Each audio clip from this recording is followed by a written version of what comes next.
I'm Kate Moore, welcoming you to our Ends in Action series here on Red Apple TV. Our goal is to show you how students in the Des Moines Public Schools are meeting the graduate ends set forth by our school board. Here to help me do that is school board member Ginny Strong. Thanks for joining me today, Ginny. Thank you for having me. I'm very pleased to be here. So Ginny, could you tell us a little bit about the graduate ends and how they came to be and just what exactly do they mean for our students? Certainly. Our graduate ends are really outcomes that we expect for our students who graduate from Des Moines Public Schools. So we took about a year and a half and we visited with the community and we visited with our teachers, and the school board members talked things over, and we decided what students really needed to be successful once they leave Des Moines Public Schools. So we looked at specific skills and attributes and knowledge that they need to have. And we identified 5 main areas. The first of which is that people are lifelong learners, and how we go about setting them up to be lifelong learners through being able to analyze and to think critically and creatively in their jobs. We talked about the fact that they need to have a good understanding of a rigorous core curriculum.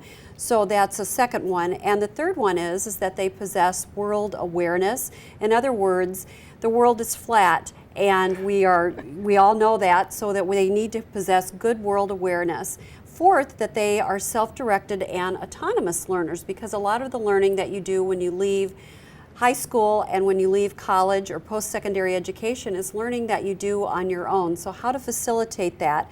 And finally, the graduate outcome that we're looking at today is technological literacy.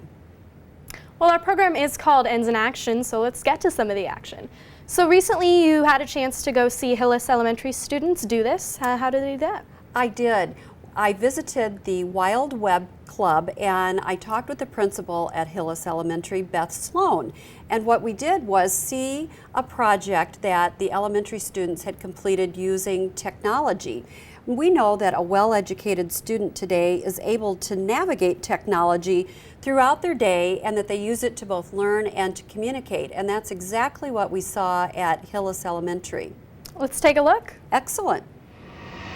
Beth Sloan, the principal at Hillis Elementary, is joining me today to talk about the use of technology by both students and teachers.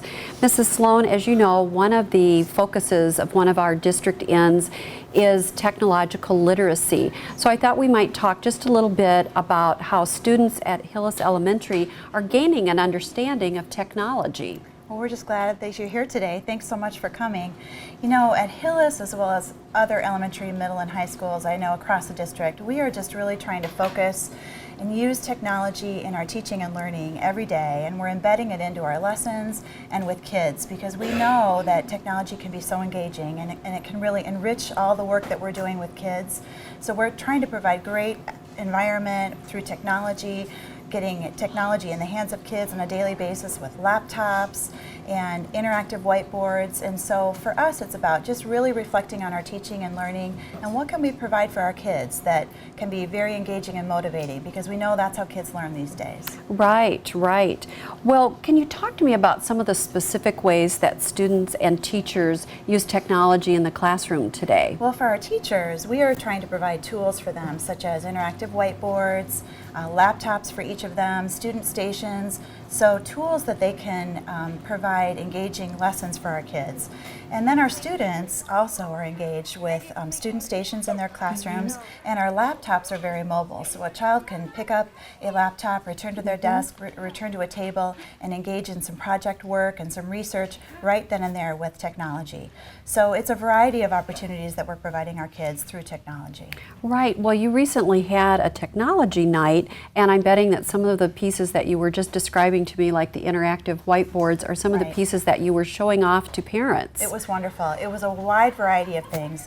We have established some benchmarks for our grade levels that we've worked on over the past couple of years through our technology educator, Betsy Brown. With her help, we have established those benchmarks, and we are really hoping that our kids, by the end of each grade level, will have some things under their belt. Some Web 2.0 applications, such as PowerPoint presentations or Movie Maker. So those are the variety of things that we showcased at our open house. We had a STAR lab here that we had gotten from Heartland AEA, so our kids and our families all got to jump in the Star Lab. We had smart boards going, we had movie makers, PowerPoints, we had a 5th grade wiki that we have established with our 5th graders, so it was a wide variety of opportunities that our parents and our kids could engage in at our open house the other night.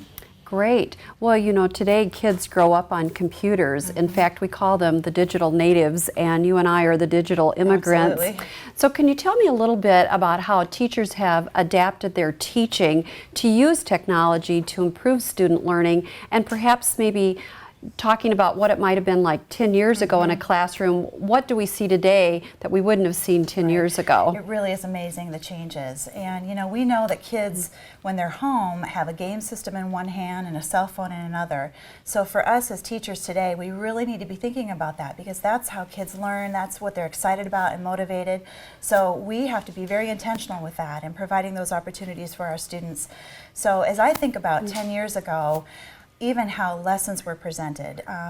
Now we have an opportunity to right then and there share student work in front of an entire audience of class of kids, you know, and be able to pull up a Google map and show Cincinnati when they're talking about it, or show something with the Olympics. So it's just, it's emerging, and it can be evolving for us as educators, and we just want to keep that at the forefront as we plan lessons and as we think about engaging our kids and motivating them to learn. Right.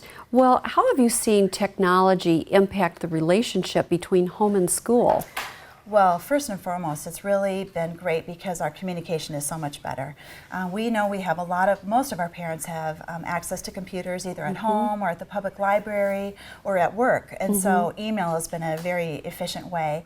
And even Infinite Campus, that's been a great tool for us. We have a lot of our teachers that do newsletters electronically, and so Infinite Campus has been a great communication tool.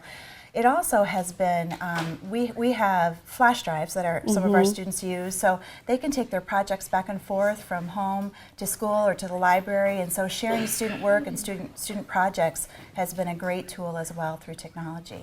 Excellent. Well, I understand today that I'm going to be able to see some of the students in action, so could we take a look? We would love to show you. Great.